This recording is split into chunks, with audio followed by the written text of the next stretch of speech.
Everyone dies. I know, it's a hell of a title, but an absolute truth. And I was discussing with a client of mine that he had just lost someone dear to him. What struck me, he's in his 40s and he had never lost someone before. To me, unfortunately, I lost a lot of people at a very young age, including both of my parents. I think I'm doing this video for you if you just lost someone, feels like it's gonna last forever, that pain. I'm just gonna share with you my personal experience with losing my parents. Of course, it's not a blueprint how to react when you lose someone, but maybe my experience can help you go through what you're going through or what you're about to go through, because the unfortunate truth is we all will lose people we love.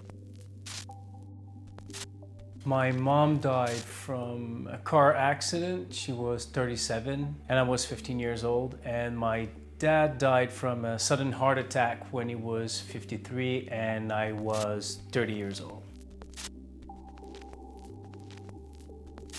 The last moments, wow, with my mom I was 15 years old, I was on drugs, I was a stupid kid, and the last word I told my mom is, shut the fuck up and go away. She had a car accident about 4 hours after that. My dad died New Year's Eve, December 31st, so I saw him the previous Christmas and we had a lot of fun. He loved life and, you know, music and everything, so we enjoyed our time together, not knowing that it was going to be the last, but fortunately, with my dad, he had become my friend.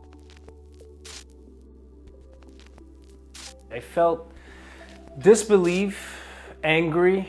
I was mad at myself to be such an asshole with her for weeks after she passed. It felt like my body was there, but my mind was always somewhere else. Everything just felt like a dream. I just felt super sad and lost all the time. It felt alone, even though I was surrounded with my family, my friend. I had a lot of support and people around me. I just felt alone all the time. I felt like the pain would never go away. The last thing I had told her, I felt so guilty and so sad. I wanted to be dead for a while. I was lucky I had great friends.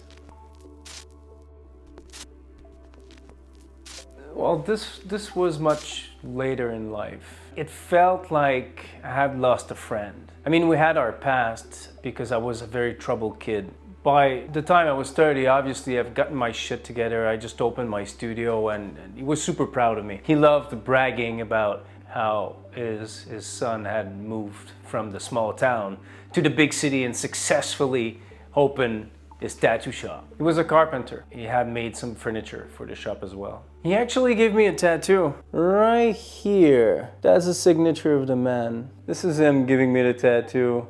I had never done that. He was super excited about it. And the thing also with my dad is I had gotten to know him as a person, as a friend, because I think parents, when you're young, their job is not to be your friend.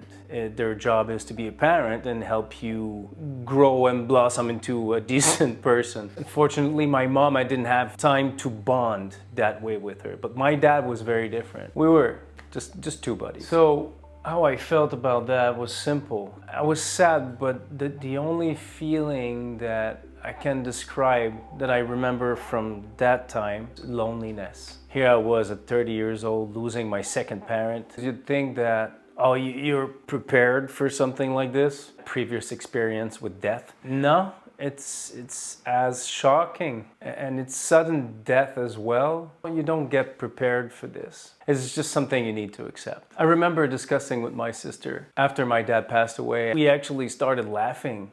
We were like, is God trying to eradicate our family? Yeah, I was thinking, God or the universe, why was it trying to make it so hard for me to live and to be happy? For starters, I would have been more respectful and caring and loving to the person that loved me the most, which was my mom. I regretted so long what I've said to her, those last words.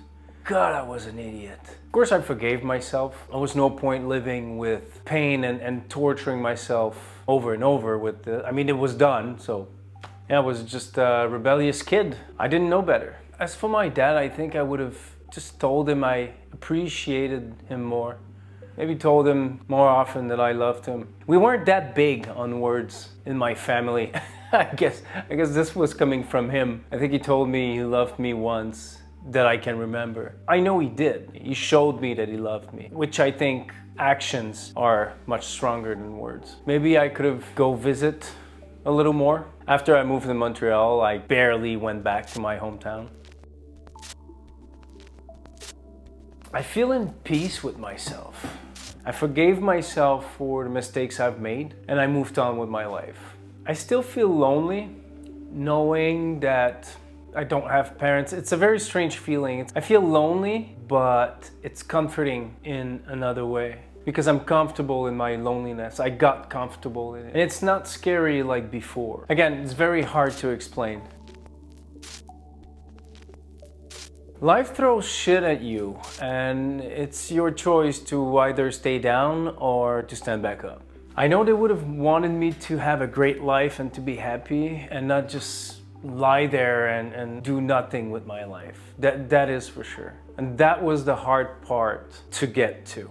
But I got to a point where I wanted to live in a way that would have made them proud and honor them.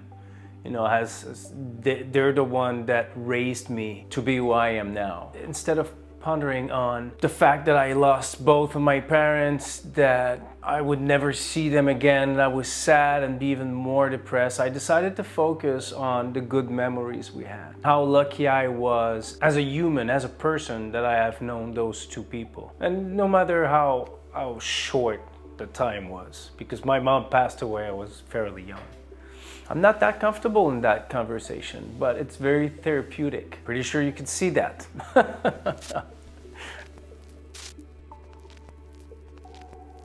Because that's the thing with death, and that's the conversation I had with my client. He had some shit with other friends before that. He had kind of closed himself up to friendship. I understood that he felt that he was betrayed by life. He just opened up his life to a friend, and 4 years after, life takes him away. But that's the thing. You never know how long you're gonna live, and you never know how long they're gonna live. That's why you have to make the best of it and not think about it. Obviously, if you start thinking every day that, oh, this person, you're gonna lose them when you see them, it would be a very different interaction that you would have with them. And that makes sense. No matter how long or how short you've known someone, instead of focusing on how unfair life is, because it is unfair, but it is a fact that we all die. So instead of focusing on that, what helped me the most was focusing on all the good memories we had. I hate the expression, time fixes everything. I don't think that time fixes anything. You fix things. I fix things in my life. But in the case of death, when you lose that someone, it does come easier with time. As time goes, I learned to deal with my circumstances and to live with it and just move on, carry on with my life. And again, honor them by being the best person I could be. It's easy to forget on a day-to-day basis that we're all gonna die. And like I was saying before, it would be very weird interactions with people if we acted like it's the last time we're ever gonna see them every time we would hang out. So I guess it is a good thing that we forget at some point. I guess accepting death, accepting that it's just a part of life is the right thing to do. It's very strange to say, but yeah, it is what it is. If you've never lost someone in your life yet, ask yourself if you're trying to be the best version of you every day, for yourself, but for the people around you. If the answer is no, you still have time to make good memories. It's something that we all know. You know, like, live your life to the fullest. Everybody heard that. When we think about it, obviously, we're like, oh yeah, we need to do this, this, and that, but life gets in the way.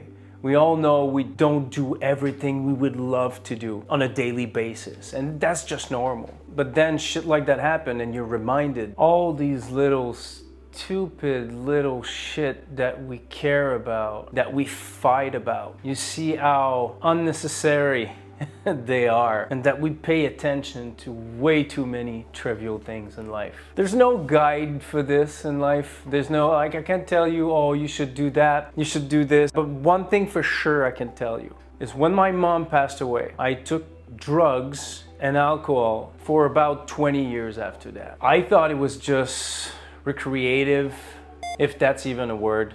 Recreational? I thought I was just doing that for fun. And I kind of figured out why I was trying to numb myself like this. It's because the pain, the thinking and everything, you might not think of it that way. Well, I'm just doing that to have fun. But if you need to fucking numb your brain, be high all the time, not everything is fine. So if anything I can help you with this video, try not to lose 20 years of your life. I don't feel like I lost 20 years of my life, but I sure as hell would have been happier faster if I didn't do that. That's what I wish from this conversation. If it can inspire you to anything. If you lose someone you love, of course it's gonna be sad, of course it's gonna be depressing, but beating yourself down every day for years, that's not gonna help anything. So I guess I had to go through that in my life, and that's just how it happened for me. This is my story. And if my view of things can help you out and you don't have to waste that much time, then I know why I went through it. It's to help out someone. Comments, share your story. If I came through, I'm sure you can. And I'll see you next week.